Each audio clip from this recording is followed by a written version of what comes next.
Horacio Quiroga, el potro salvaje.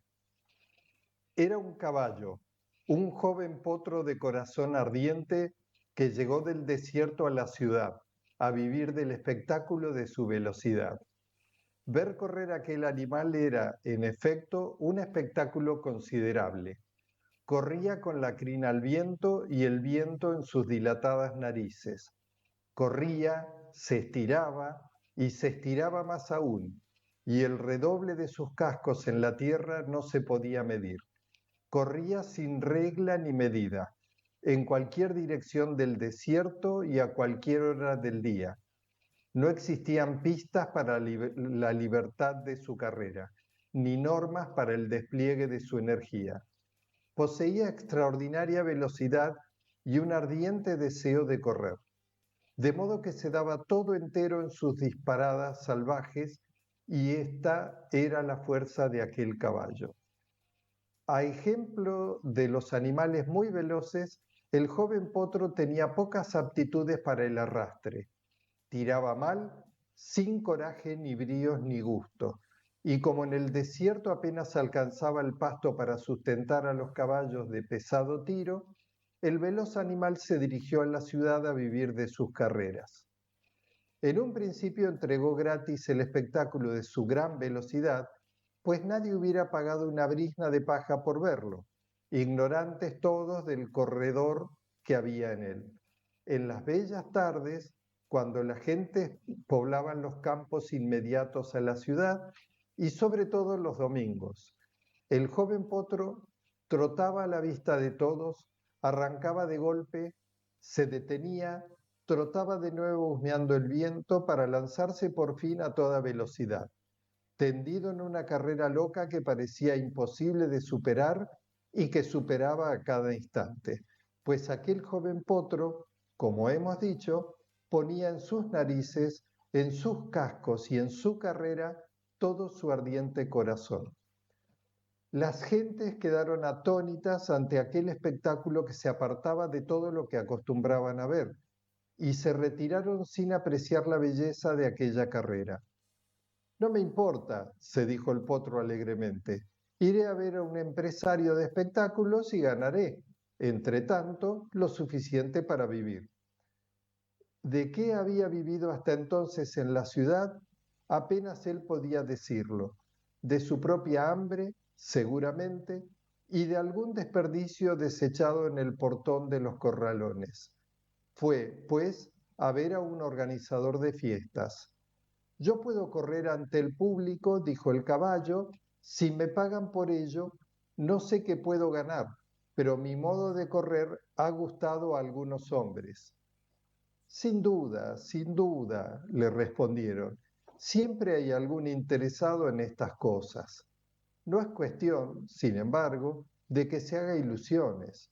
Podríamos ofrecerle, con un poco de sacrificio de nuestra parte. El potro bajó los ojos hacia las manos del hombre y vio lo que le ofrecían. Era un montón de paja, un poco de pasto ardido y seco. No podemos más, y asimismo, el joven animal consideró el puñado de pasto con que se pagaban sus extraordinarias dotes de velocidad y recordó las muecas de los hombres ante la libertad de su carrera, que cortaba en zig-zag las pistas trilladas. No importa, se dijo alegremente, algún día se divertirán, con ese pasto ardido podré, entre tanto, sostenerme. Y aceptó contento, porque lo que él quería era correr. Corrió, pues, ese domingo y los siguientes, por igual puñado de pasto cada vez, y cada vez dándose con toda el alma en su carrera. Ni un solo momento pensó en reservarse, engañar, seguir las rectas decorativas, para halago de los espectadores que no comprendían su libertad. Comenzaba el trote como siempre con las narices de fuego y la cola en arco. Hacía resonar la tierra en sus arranques para lanzarse por fin a escape a campo traviesa, en un verdadero torbellino de ansia, polvo y tronar de cascos. Y por premio, su puñado de pasto seco que comía contento y descansado después del baño. A veces, sin embargo, mientras trituraba su joven dentadura los duros tallos, pensaba en las repletas bolsas de avena que veía en las vidrieras, en la gula de maíz y alfalfa olorosa que desbordaba de los pesebres. No importa, se decía alegremente, puedo darme por contento con este rico pasto. Y continuaba corriendo con el vientre ceñido de hambre como había corrido siempre. Poco a poco, sin embargo, los paseantes de los domingos se acostumbraron a su libertad de carrera y comenzaron a decirse unos a otros que aquel espectáculo de velocidad salvaje, sin reglas ni cercas, causaba una bella impresión. No corre por las sendas, como es costumbre, decían, pero es muy veloz. Tal vez tiene ese arranque porque se siente más libre fuera de las pistas trilladas y se emplea a fondo. En efecto, el joven potro de apetito nunca saciado y que obtenía apenas con qué vivir con su ardiente velocidad, se empleaba siempre a fondo por un puñado de pasto, como si esa carrera fuera la que iba a consagrarlo definitivamente. Y tras el baño, comía contento su ración, la ración vasta y mínima del más oscuro de los más anónimos caballos. No importa, se decía alegremente, ya llegará el día en que se diviertan. El tiempo pasaba, entre tanto, las voces cambiadas entre los espectadores cundieron por la ciudad, traspasaron sus puertas y llegó por fin un día en que la admiración de los hombres se asentó confiada y ciega en aquel caballo de carrera. Los organizadores de espectáculos llegaron en tropel a contratarlo y el potro, ya de edad madura, que había corrido toda su vida por un puñado de pasto, vio tendérsele en disputa apretadísimos fardos de alfalfa, macizas bolsas de avena y maíz, todo en cantidad incalculable, por el solo espectáculo de una carrera. Entonces, el caballo tuvo por primera vez un pensamiento de amargura, al pensar en lo feliz que hubiera sido en su juventud si le hubieran ofrecido la milésima parte de lo que ahora le introducían gloriosamente en el gaznate. En aquel tiempo, se dijo melancólicamente, un solo puñado de alfalfa como estímulo, cuando mi corazón saltaba de deseos de correr, hubiera hecho de mí al más feliz de los seres. Ahora estoy cansado. En efecto, estaba cansado.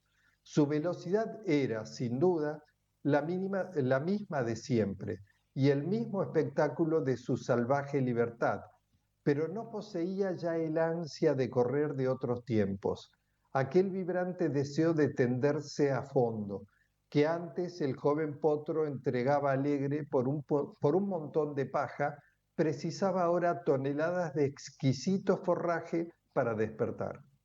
El triunfante caballo pesaba largamente las ofertas, calculaba, especulaba finalmente con sus descansos y cuando los organizadores se entregaban por último a sus exigencias, recién entonces sentía deseos de correr. Corría entonces, como él solo era capaz de hacerlo, y regresaba a deleitarse ante la magnificencia del forraje ganado. Cada vez, sin embargo, el caballo era más difícil de satisfacer, aunque los organizadores hicieran verdaderos sacrificios para excitar, adular, comprar aquel deseo de correr que moría bajo la presión del éxito. Y el potro comenzó entonces a temer por su prodigiosa velocidad, si la entregaba toda en cada carrera. Corrió entonces, por primera vez en su vida, reservándose, aprovechándose cautamente del viento y las largas sendas regulares. Nadie lo notó, o por ello fue acaso más aclamado que nunca, pues se creía ciegamente en su salvaje libertad para correr. Libertad. No, ya no la tenía. La había perdido desde el primer instante en que reservó sus fuerzas para no flaquear en la carrera siguiente. No corrió más a campo traviesa ni a fondo ni contra el viento. Corrió sobre sus propios rastros más fáciles sobre aquellos zigzag que más ovaciones habían arrancado y en el miedo siempre creciente de agotarse. Llegó el momento en que el caballo de carrera aprendió a correr con estilo, engañando, escarceando cubierto de espumas por las sendas más trilladas, y un clamor de gloria lo divinizó. Pero dos hombres que contemplaban aquel lamentable espectáculo cambiaron algunas tristes palabras. Yo le he visto correr en su juventud, dijo el primero, y si uno pudiera llorar por un animal, lo haría en recuerdo de lo que hizo este mismo caballo cuando no tenía que comer.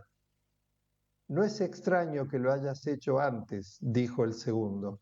Juventud y hambre son el más preciado don que puede conceder la vida a un fuerte corazón.